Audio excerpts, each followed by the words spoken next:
역대상 21장 9절에서 17절 말씀.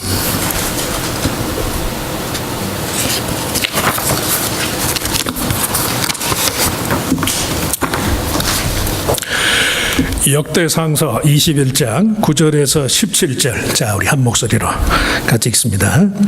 여호와께서 다윗의 선견자 가세에게 말씀하여 이르시되 가서 다윗에게 말하여 이르기를 여호와의 말씀이 내가 너에게 세 가지를 내어 놓으리니 그 중에서 하나를 네가 택하라. 내가 그것을 내게 행하리라 하셨다 하라 하신지라. 가시 다윗에게 나아가 그에게 말하되 여호와의 말씀이 너는 마음대로 택하라. 혹 3년 기근이든지 혹 네가 석 달을 적군에게 패하여 적군의 칼에 쫓길 일이든지 혹 여호와의 칼 곧 전염병이 사흘 동안 이 땅에 유행하며 여호와의 천사가 이스라엘 온 지경을 멸할 일이든지라고 하셨나니 내가 무슨 말로 나를 보내신 이에게 대답할지를 결정하소서 하니 다윗이 가세에게 이르되 내가 곤경에 빠졌도다. 여호와께서는 긍휼이 심히 크시니 내가 그의 손에 빠지고 사람의 손에 빠지지 아니하기를 원하나이다 하는지라. 이에 여호와께서 이스라엘 백성에게 전염병을 내리심에 이스라엘 백성 중에서 죽은 자가 7만 명이었더라. 하나님이 예루살렘을 멸하러 천사를 보내셨더니 천사가 멸하려 할 때에 여호와께서 보시고 이 재앙 내림을 뉘우치사 멸하는 천사에게 이르시되 족하다. 이제는 네 손을 거두라 하시니 그때 여호와의 천사가 여부스 사람 오르난의 타작마당 곁에 선지라. 다윗이 눈을 들어 보매 여호와의 천사가 천지 사이에 섰고 칼을 빼어 손에 들고 예루살렘 하늘을 향하여 편지라. 다윗이 장로들과 더불어 굵은 배를 입고 얼굴을 땅에 대고 엎드려 하나님께 아뢰되 명령하여 백성을 계수하게 한 자가 내가 아니니까 범죄하고 악을 행한 자는 곧 나이니이다. 이 양 때는 무엇을 행하였나이까? 청하건대 나의 하나님 여호와여 주의 손으로 나와 내 아버지의 집을 치시고 주의 백성에게 재앙을 내리지 마옵소서 하니라. 아멘. 찬양대 특별 찬송이 있겠습니다.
자, 우리 같이 읽을 말씀을 가지고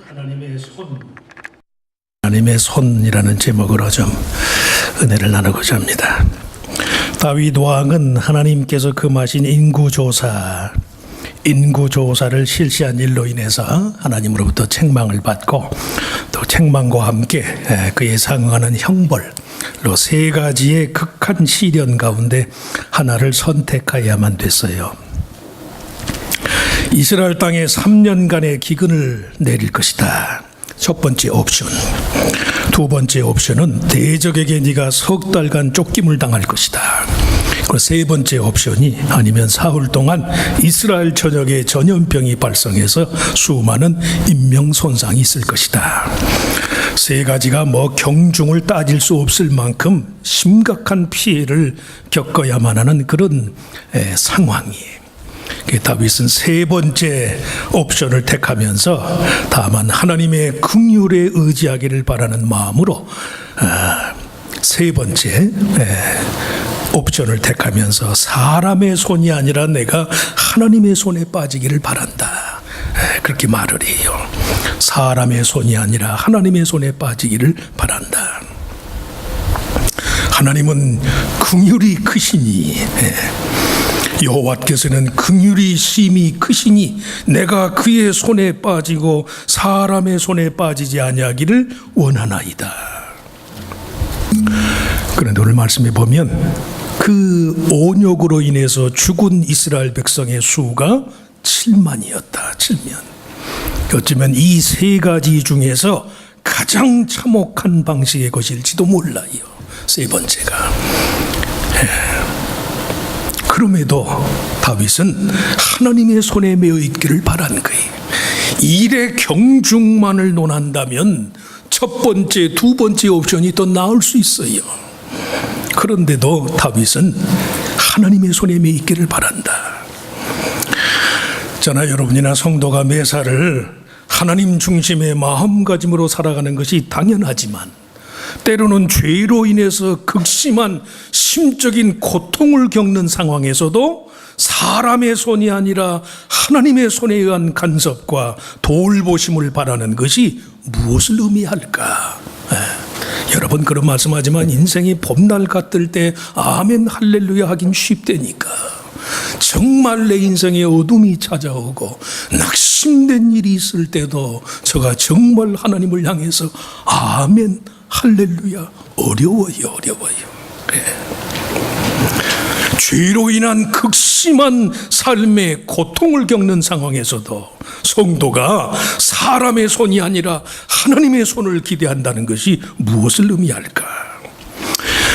무엇보다도 삶의 모든 상황 속에서 최종적인 선택을 하나님께 속한 것이 되도록 해라.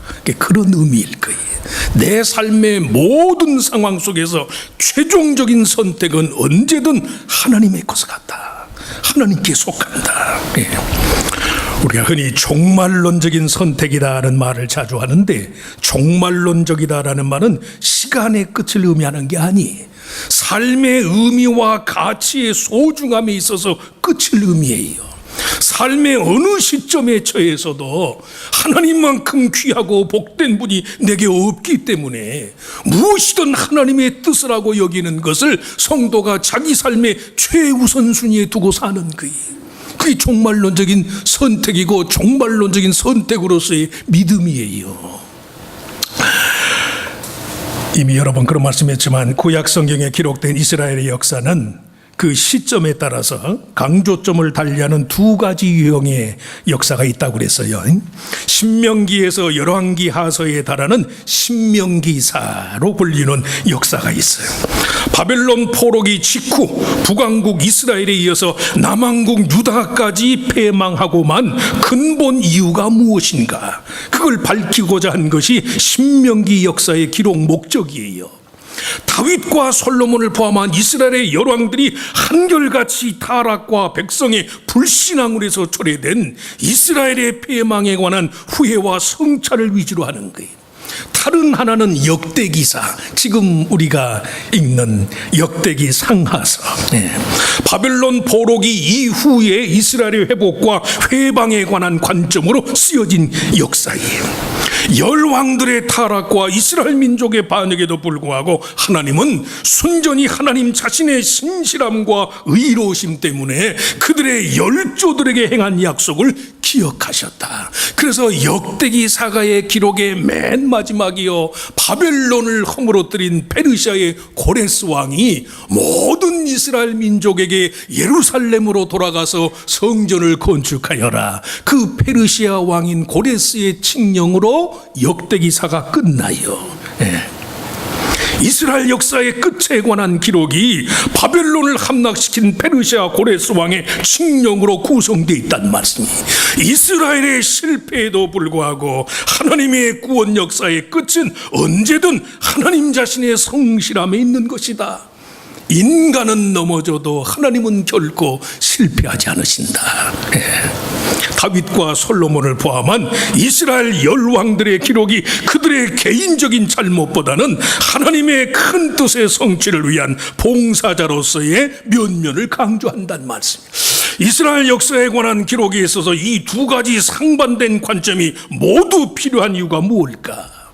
희망은 반드시 절망을 통해서 그 참된 의미와 가치가 성립되고, 절망은 또한 희망의 가치 창조를 위한 열쇠와 같은 것이기 때문에 중요한 것은 절망과 희망이 전부 하나님이 주관하시는 그의 구원 역사의 일부더라. 신명기 사적인 절망의 역사도, 역대기 사적인 희망의 역사도 전부 이스라엘 민족을 통해서요, 이 세상 전부를 구원하고자 하는 하나님의 구원 역사를 설명하는 방법이라는 말씀이, 신명기사의 맨 마지막에 해당되는 열왕기 하서의 마지막 부분을 보면 유다 왕국의 마지막 왕이었던 시드기야가요, 두 눈이 뽑힌 채로 사슬에 결박돼서 바벨론의 포로로 끌려가요. 유다 왕국의 마지막 왕인 시드기야가 두 눈이 뽑힌 채로 사슬에 결박돼서 바벨론으로 끌려가게 한 분도 하나님이셨고, 포로기가 끝날 즈음에 바벨론의 철권 통치를 끝낸 페르시아 왕 고레스를 세우신 분도 하나님이란 말씀이, 그게 이스라엘 역사가 주는 교훈이에요. 왜 이런 말씀을 드리는가? 처음 말씀한 것처럼 그러기 때문에 무엇이든지 성도의 삶의 최종적인 선택은 하나님의 몫이라는 말씀이, 하나님 나타난 것 단적인 것만을 갖고 내 삶이 희망적이니 감사합니다, 단적인 것만을 갖고 내 삶이 절망적이니 나는 이제 망했습니다, 그렇게 말할 것이 아니에요. 다윗의 이스라엘 군대를 계수하는 행동이 군사 작전상으로 보면 필수적인 거예요. 군대 숫자를 파악을 해야 작전을 짤 거 아니에요. 그런데 왜 하나님이 이스라엘 군대를 임으로 계산한 다윗의 죄를 씻을 수 없는 죄로 간주하셨을까?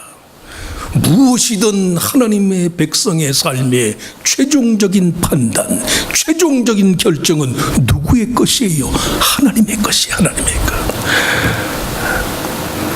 성경은 이스라엘 인구를 계산하고 싸움에 동원할 만한 군사의 숫자를 계수한 다윗의 행동이요, 사탄의 충동을 받은 것이다. 어제 아침에 해당된 역대상 21장 1절 말씀에 보면 사탄이 일어나 이스라엘을 대적하고 다윗을 충동하여 이스라엘을 계수하게 하니라. 숫자가 주는 의미, 숫자가 주는 인생의 한계, 숫자가 강요하는 인생의 제한, 이건 하나님의 몫이란 말씀이. 어제 아침에도 말씀했지만 어른들이 숫자 노름이라고 불러. 숫자 노름. 숫자 노름에 빠지지 말아라, 숫자 노름하지 말아라. 수를 파악하는 것이 그만큼 위험한 거예요, 위험한 것. 하나님의 사람 모세가 사명을 감당하고 은혜가 충만했을 때는 인생이 70이요 강건하면 80이라도 그 연수의 자랑은 수고와 슬픔뿐입니다. 그 많은 세월이 밤의 한 경점 같습니다. 그리고 모세가 사명을 감당해요. 그 전에는 모세가 뭐라고 그랬어요? 미디안 광야에서 40년간 유랑생활을 지난 후 그의 나이 80에 하나님께서 출애굽의 지도자로 세우는 하나님을 향해서 나는 입이 둔한 자입니다. 나 같은 것이 어떻게 사명을 감당합니까? 숫자가 그렇게 사람을 타락시킨다니까. 저희 교회 특별히 연세되신 노인들이 많아서 제가 드리는 말씀이 아니라 당연한 얘기지만 젊은 목사가 이런 얘기하면 조금 좀 기분이 상하실지 모르지만 나이는 숫자의 숫자에 매이지 마시길 축원합니다. 그러셔야 돼요. 수가 무엇이든지 수가 많건 적건 간에 내 인생의 최종적인 판단은 하나님의 몫입니다. 하나님. 매사에 하나님의 뜻으로 삶의 최종 판단 근거를 삼으셔야만 돼요. 많아도 만족이 없으면, 제가 돈이 없으니까 이것도 피해의식일런지 모르지만, 돈이 많아도 자기보다 적은 사람보다 삶의 만족도가 떨어지면 그 많은 것이 수치. 많이 배운 사람이 아무것도 배우지 못한 사람보다 인생의 도리를 모른다면 저의 학식이 부끄러움이라고. 마찬가지예요. 그래서 성도의 삶의 최종 근거는 하나님의 몫입니다. 희망이든 절망이든 하나님은 희망을 절망으로 바꾸시고 인간의 절망을 희망의 근거로도 삼으시니까 희망이든 절망이든 내 삶의 어두운 면이건 밝은 면이건 하나님이 이 모든 인생의 변주곡의 지휘자이십니다. 지휘자는 조를 바꾸잖아요. 단조를 장조로 바꾸기도 하고 4분의 3박자를 무슨 8분의 6박자로 늘리기도 하고 인생의 장단은 하나님께 속했다는 말씀입니다. 절대 임으로 인생의 숫자를 계수하지 마시길 축원합니다. 수는 하나님의 것입니다. 나는 한 날이건 한순간이건 내게 주어진 인생의 날 동안 하나님의 나라와 의를 위해서 최선을 다할 뿐입니다. 최선을 그 마음으로 사시는 거예요. 또 한 가지는 절망 중에서도 하나님의 손에 매이기를 바라는 다윗의 심경은 인생 자체의 실패와 아픔의 이유까지도 하나님에게서 찾고자 한다. 인생의 아픔의 이유까지도 하나님에게서 찾고자 한다. 다윗 자신의 개인적인 삶을 포함해서 이스라엘 백성 전체를 놓고 볼 때에도 마찬가지로 하나님은 절망과 희망의 역사 모두를 통해서 온 세상을 향한 구원 역사를 베풀어 가요. 역대기 상서의 문맥상 21장 오늘 말씀에 나오는 이 다윗의 인구 조사와 그로 인한 하나님의 형벌에 관한 이야기가 결국은 다윗이 여부스 사람 오르난에게서 그의 타작마당을 600세겔의 값을 지불하고 산 이야기로까지 이어져. 이 전염병이 끝나기 위해서는 네가 얼른 오르난의 타작마당을 사서 거기서 하나님 앞에 번제를 드려라 말씀이에요. 죄를 씻음받고 하나님과의 관계를 회복하기 위해서 금 600세겔이라는 엄청난 값을 지불하고 이방 땅을 다윗이 돈을 주고 사는데 그 땅이 훗날 솔로몬이 하나님께 지어서 봉하는 예루살렘 성전의 터전이 되는 거예요. 잘 들으세요. 하나님의 진노의 형벌로 주어진 전염병을 없애기 위해 다윗이 엄청난 값을 지불하고 산 오르난의 타작마당과 그곳에서 다윗이 번제를 드린 제단이 훗날 솔로몬이 봉헌한 예루살렘 성전과 그 제단이 된다는 말씀이에요. 다윗의 범죄와 그 죄에 대한 하나님의 형벌, 다윗의 진실한 회개와 뉘우침, 그 마음 그대로의 하나님께 대한 헌신과 사랑, 무엇보다도 하나님으로부터 다윗에게 주어진 두 번째 은혜, 이 모든 것이 바로 하나님의 구원 역사의 소중한 부분이더라는 말씀이 죄를 정당화하자는 말이 아니에요. 자주자주 말씀하지만 하나님의 은혜는 인간의 죄의 경중보다 더하시니까. 그렇기 때문에 역대기 사가가 그리는 다윗 왕의 가장 이상적인 모습도 그가 무슨 전쟁의 영웅과 같은 게 아니, 역대기사에서 그리는 다윗 왕의 가장 이상적인 모습이요, 회개한 죄인, 용서받은 죄인의 표상과도 같아요. 이것도 역시 왜 이런 말씀을 드리는가? 성도라면 저나 여러분이나 자기 자신의 삶의 실패, 그로 인한 아픔의 이유까지도 하나님에게서 찾아야 돼. 하나님에게서. 그러지 않다면, 자주 말씀해요, 내 인생의 밝은 면만 가지고 하나님의 은혜를 논하고 내 인생의 어두운 면에 대해서는 내가 주인이 돼서 내 맘대로 하겠다고 하면 저는 아직 하나님을 믿는 게 아니에요. 유일신 신앙은 그런 게 아니에요. 인생의 좋은 날이나 괴로운 날이나 내 삶의 주인은 하나님 한 분입니다. 좋았을 때는 하나님께 감사하기 위해서 나오고, 마음이 괴로울 때는 하나님 앞에 탄식하기 위해서 하나님 앞에 나오고,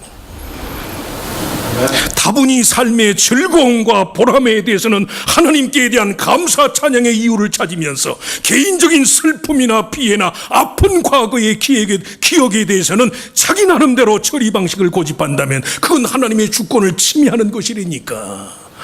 그래서 믿음의 사각지대라는 없어요. 미국인의 삶의 프라이버시가 덕목의 1위이지만 최소한 하나님께 대해서만큼은 성도라면 there's no privacy at all to God as a believer.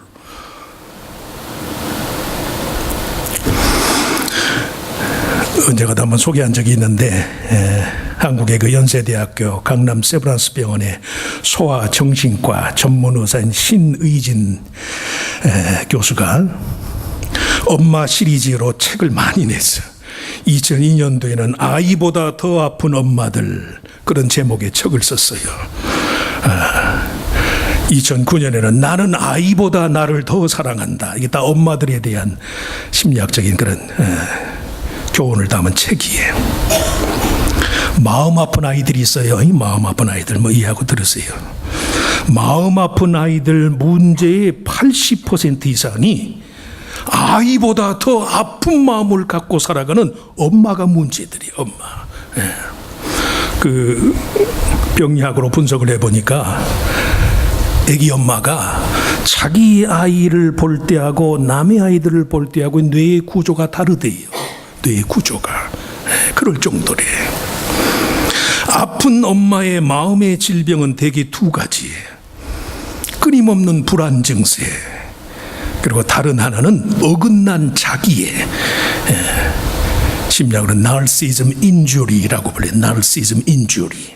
어긋난 자기. 한때 잘 나가고 예쁘고 싱싱했던 자기 자신이 출산과 육아로 시들어가는 걸 스스로 견디지 못하는 거예요. 그리고 그것이요, 아이들에 대한 과잉보호 현상으로 이어져요.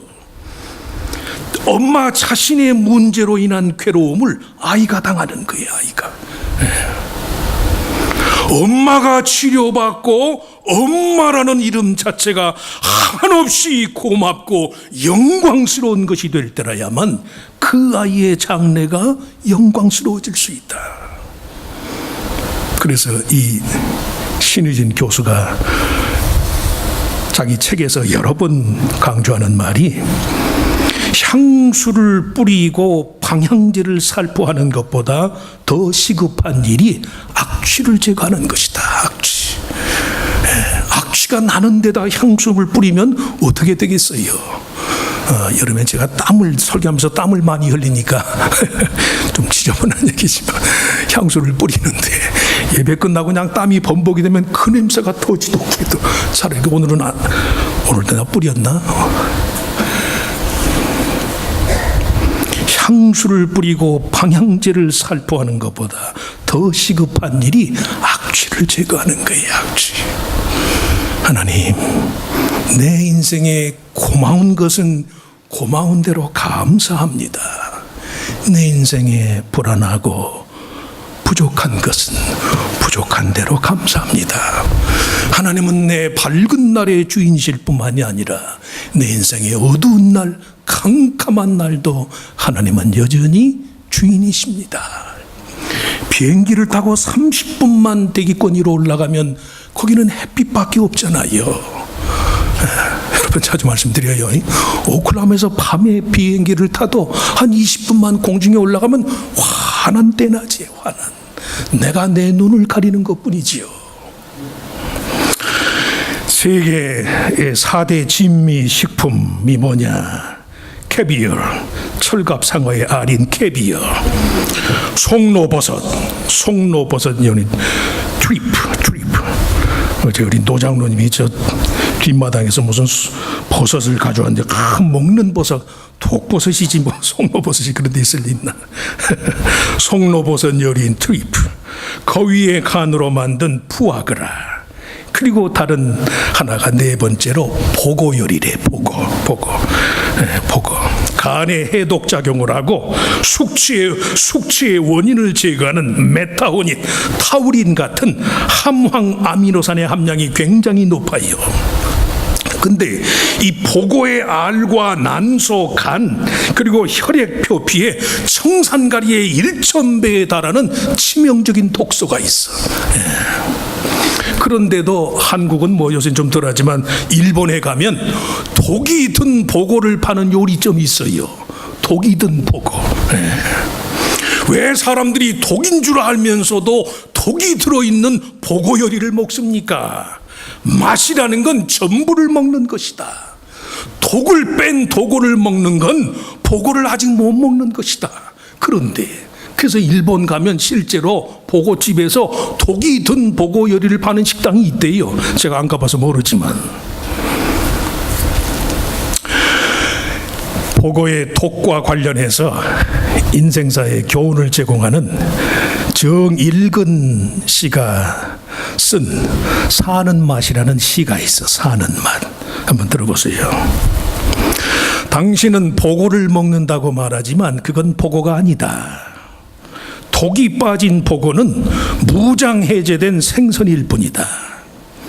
일본에서는 독이 든 보고를 파는 요리집이 있다고 한다. 조금씩 독의 맛을 들이다 고수가 되면 치사량의 독을 맛으로 먹는다고 한다. 그 고수가 먹는 것이 진짜 보고다. 맛이란 전부를 먹는 일이다. 사는 맛도 독이 든 보고를 먹는 일이다. 기다림, 슬픔, 절망, 고통, 고독함의 맛, 그 하나라도 보고의 독처럼 먹어보지 못하였다면 당신의 사는 맛도 독이 빠진 보고를 먹고 있을 뿐이다.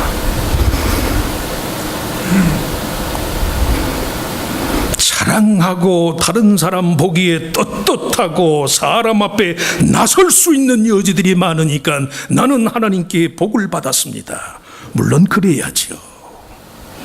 그러나 수치와 두려움 때문에 내 머리를 들 수조차 없는 그런 아쉬움과 회한이 있어도 다윗처럼 여호와께서는 긍휼이 심히 크시니 내가 그의 손에 빠지고 사람의 손에 빠지지 않기를 원하나이다. 이런 믿음으로 그 아픔을 안고 그 부끄러움을 안고 하나님 앞에 제사를 드린 그 제단이 예루살렘 성전이 된다는 말씀이에요. 누가 알겠어요? 하나님만이 하시는 거예요. 하나님만이. 유대인들이 자랑하는 식으로 천상의 도시, 무슨 뭐 세상의 메카 예루살렘 아니에요. 다윗이 그 모진 죄를, 그 모진 부끄러움을 안고 하나님, 죄를 지은 사람은 나입니다.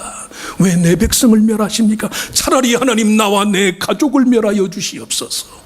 이 마음으로 그 범죄로 인한 아픈 마음을 안고 하나님께 제사를 드렸더니 그곳이 예루살렘 성전이 됐다니까요. 정말 믿는 자에게 복은 그렇게 임하는 거예요. 그래서 성도가 기분 좋을 때만이 아니고 어려움이 있을 때에도 내가 하나님의 손에 빠지기를 원합니다. 나는 하나님을 믿습니다. 이 희망과 절망의 변주곡을 통틀어서 하나님이 내 인생을 아름답게 할 것을 내가 믿습니다. 그래서 어렵고 힘든 날엔 더 하나님 앞에 오는 거이, 예배할 수 없는 시간과 여건인데도 더 하나님을 예배해요. 찬송하기에는 슬픔으로 마음의 문이 닫히는데도 억지라도 하나님께 감사하는 거이, 감사. 다윗처럼 절대 절망의 이유가 완전한 소망의 근거가 되는 일이 얼마든 있을 수 있어요. 사람의 손이 아니라 끝까지 하나님의 손에 빠질 수 있기를 주님의 이름으로 축원합니다. 축원합니다. 하나님, 그렇습니다. 정말로 주님만이 우리의 구원자가 되십니다. 내가 내 자식을 아무리 사랑해도 내 자식을 대신해서 죽을 수는 없고, 서로 내 자식을 위해서 대신 죽어준다 할지라도 그 자식을 위한 온전한 속량물이 인생은 결코 될 수 없는 줄로 믿습니다. 이런 우리의 한계와 연약함을 아셔서 하나님이 친히 인간의 몸을 입고 오셔서 우리를 위한 영원한 구원의 근거, 속죄의 길을 마련하신 줄 믿습니다. 우리 한 사람 한 사람을 위해서 외아들의 목숨까지도 담보로 내어주신 하나님이, 그분이 내 인생의 주인이신데 짧은 인생 살면서 이런저런 일로 되니 안 되니, 좋으니 나쁘니 선하니 악하니, 길이 있네 없네, 삶이 좋으네 나쁘네, 이런 어리석은 소치를 다 내어버리게 하시고 다윗처럼 이 후회와 이 아픈 마음을 안고도 내가 언제든 하나님의 손에 빠지기를 원합니다. 하나님의 간섭하심, 하나님의 돌보심이 아직 내게 있는 줄 믿습니다. 이런 마음으로 주님을 사모하고 주님께 정성을 다해서 예배를 드려서 그곳이 하나님과 영원히 소통할 수 있는 교제의 자리가 되는 은혜의 역사가 있게 하여 주시옵소서. 세상의 어떤 일도 나를 우리 주 예수 그리스도 안에 있는 하나님의 사랑에서 끊을 자가 없습니다. 이것만이 내 삶의 이유이고 나의 성도로서의 존재의 근거이고 목적입니다. 그렇게 주님을 사랑해서 조건적인 모든 것을 초월해서 하나님이 절대적으로 한결같이 그의 자녀들을 위해 주시는 은혜가 우리들 모두의 것이 되게 하여 주시옵소서. 믿사옵고 예수님의 이름으로 간절히 기도하옵나이다. 아멘. 자세히 일어나셔서 우리 말씀의 의미를 생각